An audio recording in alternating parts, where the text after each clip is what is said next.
Okay? Meron po akong tanong sa inyo. Kailan nga ba natin dapat sambahin ang Diyos? Ayan. So, shout out sa inyong lahat, no, sa ating mga viewers na abutin ng aking munting talakayan. Isang mapayapa at mapagpalang araw sa inyo at naway gabayan tayo ng ating makapangyarihang Diyos dito pa rin sa ating gawain. So, ngayong araw ay ibabahagi ko ang isang subtopic o paksang pang-ilalim, no, na kailan nga ba natin, no, o kailan natin dapat sambahin ang Diyos. Ito ay subtopic doon sa main topic natin na ang Biblia at pananampalataya gabay sa tunay na buhay Kristiyano. So, sa nagdaang vlog ay naibahagi ko yung isang subtopic na mga bunga, no, tungkol sa mga bunga o mapapala natin sa pagsasamba sa Diyos. Yan, kasi marami yun. May 6 na tinalaki ko sa inyo na bunga, no, para for the benefit of the others na hindi nakarinig doon sa nauna kong vlog. Ito yung 6 na magiging bunga kapag tayo ay magsasamba sa makapangyarihang Diyos. Yan. Una, kalapitan sa Diyos. Pangalawa, kapayapaan at kagalakan sa ating buhay. Pangatlo, kalakasan at katatagan sa ating pananampalataya. Pang-apat, no, biyaya at kasagutan sa ating panalangin. Pang-5, pagbabago sa ating puso at isipan. Pagpapala sa ating buhay. No, so yun yung pinakahuli. No? Anyway, na-discuss ko na ito doon sa mga nakaraang vlog. Kaya ni-refresh lang natin sa mga nakarinig lang ngayon na gustong malaman yung ating tinalakay, maaari nyong panuorin. No, na-uploaded naman lahat yung vlog. Yung aking nakaraang vlog, maaari nyong panuorin. So, moving forward, ang tatalakayin ko naman is yung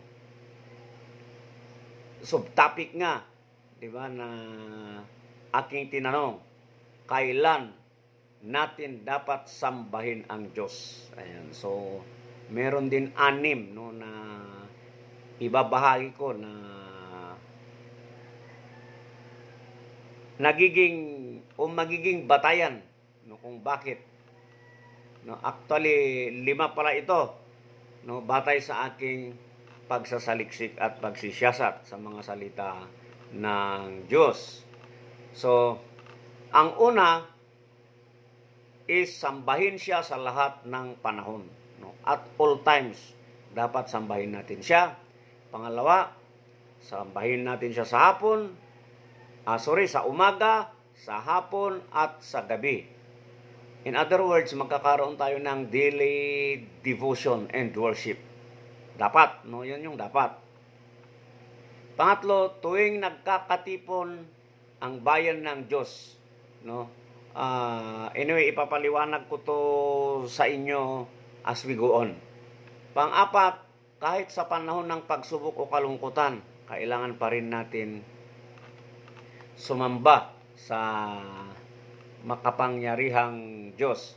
At yung pang-5, yung panghuli is sa araw-araw nating pamumuhay, no? Yan yung tinatawag sa wikang English na lifestyle of worship. Yan. So, balikan natin yung una na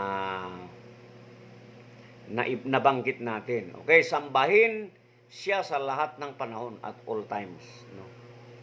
Dapat naman na time to time, no? Kapag meron tayong pagkakataon, kailangan natin manalangin at sumamba, magpasalamat, di ba, sa ating Panginoon.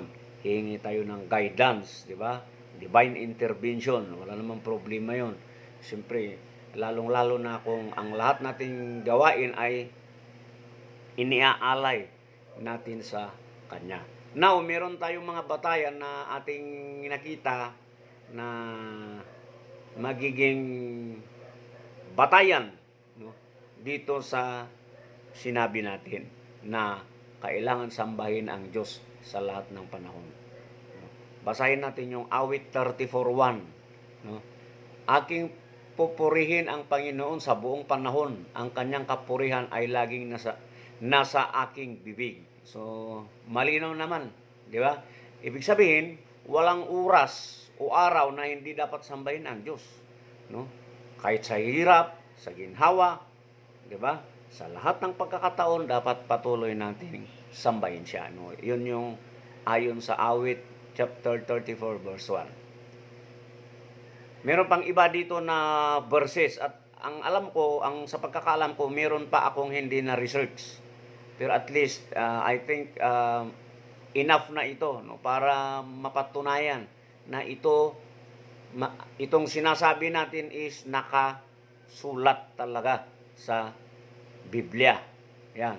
Ayon dito sa unang Tesalonica chapter 5 verses 16 to 18, nakasaad dito, magalak kayong palagi, manalangin kayong walang patid.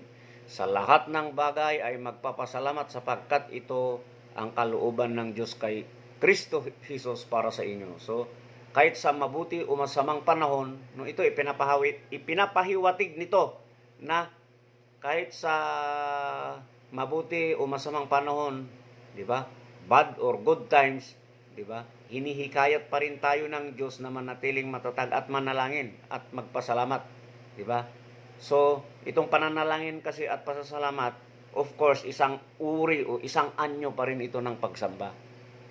So, malinaw naman, no? Dito sa awit chapter 145 verse 18 to 19, basahin ko rin. Malapit ang Panginoon sa lahat ng tumatawag sa Kanya. Sa lahat ng tumatawag sa Kanya ng tapat. Di ba? Ginagawa niya ang mga kahilingan ng nagtataglay ng takot sa Kanya. Dinidinig niya ang kanilang daing at inililigtas sila. So malinaw naman, no? Ang ibig sabihin nito, kapag tinatawag natin, 'di ba, o sinasamba natin lagi ang Diyos, 'di ba? Siya ay laging handang makinig sa atin, 'di ba? Kaya sa anumang sitwasyon ay kailangan nating sambahin siya. Kasi 'yun yung gustong-gusto ng Panginoon, no? Dinidinig niya yung mga pagsamba natin at siyempre lahat ng ating kahilingan, 'di ba? Basta sumamba tayo sa Kanya ng tunay, humiling tayo, ay ipagkakaloob niya sa atin. No? Dito naman sa Hebreo chapter 13 verse 15, kaya nga patuloy tayong ialay sa Diyos ang papuri na bunga ng ating mga labi at nagpapatutuo sa Kanyang pangalan. So, nandun yung word na patuloy, 'di ba? So ang pagsamba, 'di ba? Pag ialay natin ang ating sarili, 'di ba? Papuri sa Diyos, siyempre ano pa rin 'yon, no? Part pa rin 'yon ng pagsamba. Kaya kailangan talaga, no, ito yung nagpapatunay, ito yung mga verses na nagpapatunay na kailangan natin sambahin ang ating makapangyarihang Diyos, no, at all times. Yan. Dito tayo sa pangalawa. Sasambahin din natin ang Diyos sa umaga, hapon, at gabi. Sa wikang English, ito yung daily devotion and worship. No, batay dito sa awit chapter 92 verses 1 and 2. Basahin ko. Mabuti ang magpasalamat sa Panginoon at umawit ng papuri sa iyong pangalan, kataas-taasan upang ipahayag ang iyong pag-ibig sa umaga at iyong katapatan sa gabi. No, ibig sabihin, mas mainam ang regular na pagsamba, no? Dapat talaga magiging regular, araw-araw o oras-oras, lalong-lalo na sa umaga, di ba? Bilang pasasalamat at siyempre sa gabi. Yan. So, ito yung pagpapatunay na talagang pinapasalamatan natin at kinikilala ang makapangyarihang Diyos. No? Malinaw naman na kailangan tayo ay magsamba. Nakalagay naman doon, no? Sa umaga at gabi. Ayan. Dito naman sa awit 55:17, napakaliwanag dito, no? Sa gabi, sa umaga at sa tanghali, maghihinagpis ako at siya'y makikinig sa aking tinig. So, tinutukoy nito ang tatlong bahagi ng araw kung kailan tayo dapat lumapit at magsamba o sumamba sa Diyos. Very specific ang nakalagay dito, no? Umaga, hapon, tanghali, gabi, di ba? So kailangan talagang tuluyan ang ating pagsamba, no? Malinaw naman. Self-explanatory. Meron pa dito awit chapter 92 verses 1 to 2. Yan. Magaling ang magpuri sa Panginoon at magsalita ng papuri sa iyong pangalan, o kataas-taasan, magpasalamat sa iyo sa umaga at magpuri sa iyo sa gabi. So malinaw dito no, sa tekstong ito na tayo ay magpasalamat paggising natin sa umaga at tayo ay magpuri, di ba? Bago tayo matulog sa gabi, di ba? Direkta itong nagsasabi na ang pagsamba ay dapat umaga at gabi bilang isang regular na debosyon. Ayan, no? Tandaan natin, awit chapter 92 verses 1 and 2. O meron pa palang isa, no? Sa Daniel 6:10 naman, chapter 6 verse 10. Basahin ko. Ngunit nang malaman ni Daniel na ang kautusan ay lumabas, siya ay umuwi sa kanyang bahay. At 3 ulit sa isang araw siya ay lumuhod at nanalangin at pumuri sa kanyang Diyos na gaya ng dati. So meaning, 3 ulit, yun na yun. Umaga, tanghali, at gabi. No? Ihinahalimbawa lang nito, no, batay sa tekstong ito, yung ginawa ni Daniel na araw-araw siyang sumamba sa Diyos. Di ba? Regular na oras at araw, kahit may panganib man sa paligid o wala. So, yun din yung dapat natin gawin bilang isang tunay na Kristiyano. Kailangan natin sambahin ang Diyos sa umaga, hapon, at gabi. Malinaw naman yun. Okay? Dito sa ating pangatlo, tuwing nagkakatipon ang bayan ng Diyos. Ayan. Hindi naman ibig sabihin na hindi pwedeng magsamba tayo sa ating makapangyarihang Diyos na tayo lang. No? Okay yun. Diba? Pero siyempre, kailangan din na kapag tayo na ay nagtitipon-tipon, imbis na tayo ay magmamaritisan, mag-uusap sa mga ibang bagay, diba? Na mga makamundong bagay, mas mabuti na yon ang pag-uusapan natin yung mga salita ng Diyos. Diba? Kasi habang pinag-uusapan natin yung salita ng Diyos, part na yon ng pagsamba natin sa Kanya. So, basahin ko yung Hebreo chapter 10 verse 25. Huwag nating pabayaan ang ating pagtitipon, gaya ng ugali ng iba, kundi palakasin natin ang loob ng isa't isa, lalo na ngayon na nalalapit na ang araw ng Panginoon. Yan. So, alam naman natin, di ba? Nalalapit na yung araw ng Panginoon. No? Ibig sabihin nito na napakahalaga na kapag tayo na ay nagsasama-sama, di ba? Ay samantalahin na natin, no? Di ba? Ang magsamba kasi siyempre mas maganda kasi yung corporate worship na tinatawag.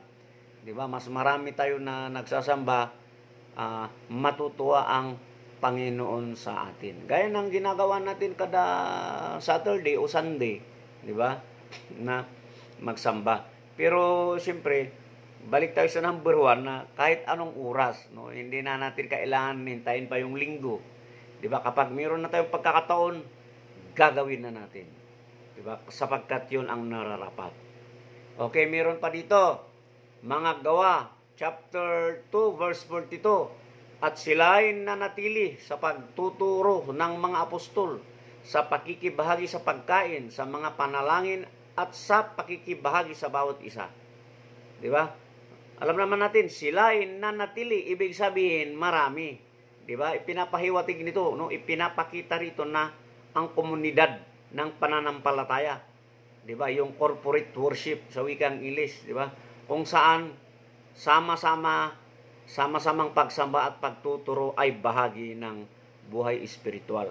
So, dito, no, sinasabi sa mga tekstong ito ng Biblia na dapat kapag tayo ay nagtitipon, yun na yung pagkakataon na sambahin natin ang makapangyarihang Diyos. Meron pa palang isa, Awit chapter 95 verses 6 to 7. Humukubang kayo, magsamba kayo, lumuhod kayo sa harap ng Panginoon na gumawa sa atin sapagkat siya ang ating Diyos at tayo'y bayan ng kanyang pastol. Ayan. So,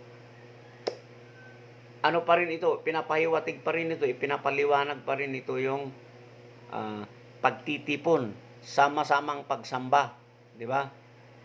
Ang utos ng pagsamba ay kadalasan ipinapahayag sa sama-samang pagtitipon bilang tanda ng pagkilala sa Diyos. Ayan. So, dito sa pang-apat, kahit sa panahon ng pagsubok o kalungkutan, ayan, actually, ano na rin to ng number 1 kasi sa lahat ng pagkakataon nga. No, ibig sabihin pala, kahit tayo ay malungkot, di ba? Kahit tayo may problema, kahit tayo ay masaya dahil sa isang tagumpay, di ba? Di ba? Sa ganitong panahon ay kailangan pa rin natin sambahin ang ating makapangyarihang Diyos. Di ba? Dito nga sa Habakuk chapter 3 verses 17 to 18, nakasaad dito, kahit na ang puno ng igos ay hindi mamunga, gayon may magagalak ako sa Panginoon, magagalak ako sa Diyos ng aking kaligtasan. Ang ibig sabihin, ang tunay na sumasamba ay hindi lang sa ginhawa, kundi lalo sa gitna ng pagsubok. So, malinaw naman yun. Di ba na sasamba lang tayo pag tayo ay napagbigyan, di ba? Tayo ay nagtagumpay. Di ba? Hindi na tayo magsasamba pag tayo ay nasa kabiguan, no? Mali yun, no? Much more na magsamba tayo. Dapat kung meron tayong gantimpala o magandang nangyari sa ating buhay, tayo ay magpasalamat at sumamba. Di ba? Kapag tayo ay nagkakaroon ng problema, di ba? Tayo pa rin ay sumamba at humingi sa Kanya, di ba, ng patnubay at gabay. Nabigyan tayo ng sapat na lakas ng katawan at talas ng isipan, di ba, upang magawa natin masolusyonan ang problemang 'yan, di ba? Batay sa Kanyang kagustuhan at kalooban. 'Yun naman 'yun, di ba? So kailangan pa rin, no, na kahit sa panahon ng pagsubok at kalungkutan ay sasambahin natin siya. Ayan. Meron pa dito, Awit chapter 34 verse 18. Ang Panginoon ay malapit sa may mga pusong sugatan at inililigtas ang mga may espiritong nanghihina. So, napakalinaw dito na malapit ang Panginoon sa mga mga taon niya na may pusong sugatan. 'Di ba? Upang sila'y iligtas. 'Di ba? Sa anumang kapahamakan. 'Di ba? At anumang problema na kanilang kinaharap, bigyan sila ng solusyon. No, ipinapakita nito na kahit sa oras ng kalungkutan, nandun yung Diyos na tutulong sa atin. Kaya kailangan natin lapitan natin siya. Kailangan natin siyang lapitan at sambahin kapag tayo ay nalulungkot. Napakalinaw naman sa Awit chapter 34 verse 18. Meron pa yung Roma 12:12. Yan. Magalak kayo na sa pag-asa, maging matiisin sa kapighatian, magpakatatag sa panalangin. Di ba?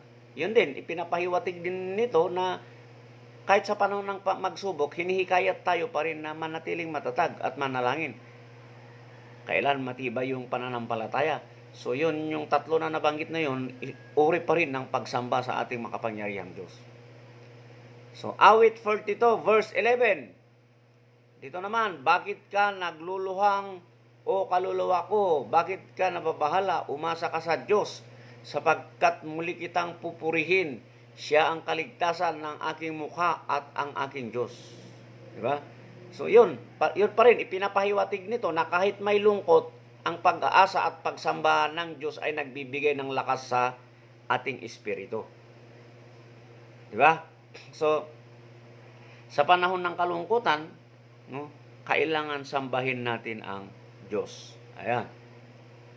Okay, meron pang huli. Itong Isaiah chapter 43 verse 2, kapag ikaw ay lumagpas sa tubig, ako ay sumasayo, at sa mga ilog, hindi ka malulunod. Kapag ikaw ay naglalakad sa apoy, hindi ka masusunog, at ang apoy ay hindi ka susunugin. So, napakalinaw naman. No? Ipinapakita nito, ipinapahiwatig na sa kabila ng pagsubok, hindi tayo iiwan ng Diyos. Basta, siyempre kailangan nating sumamba sa Kanya. Yan. At ito yung ang panghuli, yung sa araw-araw nating pamumuhay, kailangan natin talagang sambahin ang Diyos. No, sa wikang English, yun yung binanggit ko kanina na lifestyle worship. No, sa Roma 12 verse 1, ialay nyo ang inyong mga katawan bilang isang handog na buhay, banal at kalugod-lugod sa Diyos. Yan ang inyong spiritual na pagsamba. No, ang ibig sabihin, ang pagsamba ay hindi lang pagkanta o panalangin, kundi buong buhay natin ay dapat pagsamba sa Diyos. Sa ating trabaho, sa pang-araw-araw nating gawain, sa pag-aaral natin, sa pamilya, no, basta lahat ng gawain natin, no, hindi lang sa salita, isip at gawa. Yun na yun yung pagsamba sa Diyos. Sinasamba naman natin siya sa isip at puso. Hindi naman natin ginagawa, di ba? Yung mga pinagsasabi natin. So, wala yun. No, kailangan natin, di ba, manindigan doon sa sinabi natin. Di ba? Kailangan natin isagawa yun para matutuwa ang ating makapangyarihang Diyos sa atin.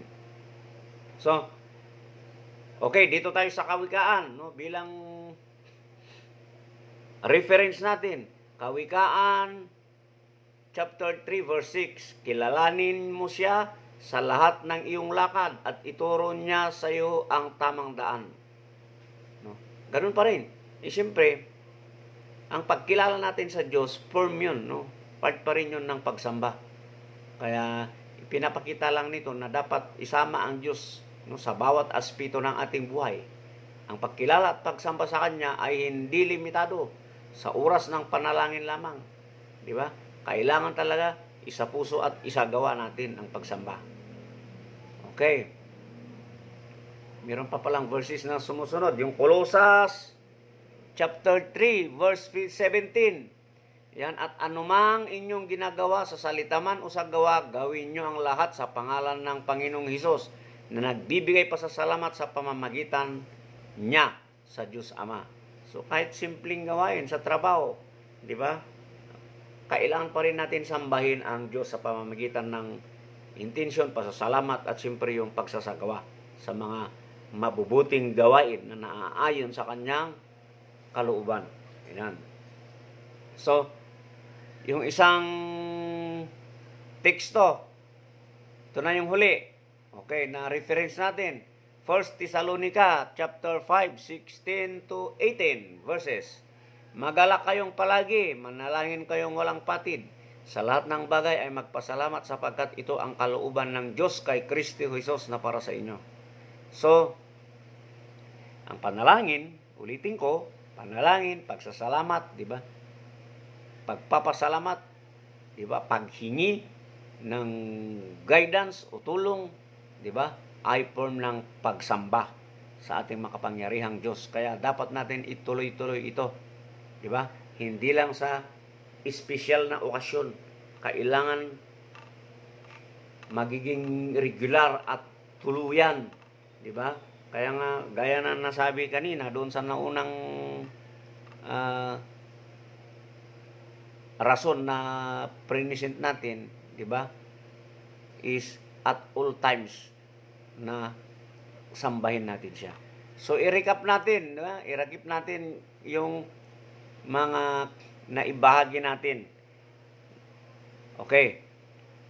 Kailan natin sambahin o kailan natin dapat sambahin ang makapangyarihang Diyos? Yan, ito na yung recap. Una, sambahin siya sa lahat ng panahon at all times. Pangalawa, sa umaga, hapon at gabi. No, napakalinaw. Nakasaad yun. Very specific yung nakasaad sa Biblia. Yan. Pangatlo, tuwing nagkakatipon ang bayan ng Diyos, no? Tuwing nagkakatipon tayo sa ating mga kasamahan, di ba? Sa trabaho, sa pamilya, and so on and so forth, di ba? Yun na yung pagkakataon na samantalahin natin upang papurihan at sambahin ang makapangyarihang Diyos. Pang-apat, kahit sa panahon ng pagsubok o kalungkutan, di ba? Hindi lang natin papurihan ang Diyos, di ba? Hindi lang natin siya sambahin kapag tayo ay nagwawagi sa mga bagay-bagay. Pag tayo ay nabiyayaan, di ba? Pag tayo ay pinagpapala, siniswerte. Di ba? Hindi lang 'yon. Kahit tayo ay minamalas, kahit nga sa panahon ng pagsubok, kailangan natin siyang sambahin. Yan. At yung panghuli is sa araw-araw nating pamumuhay, no? Lifestyle of worship, no? In our daily living. Kailangan yun na gagawin natin.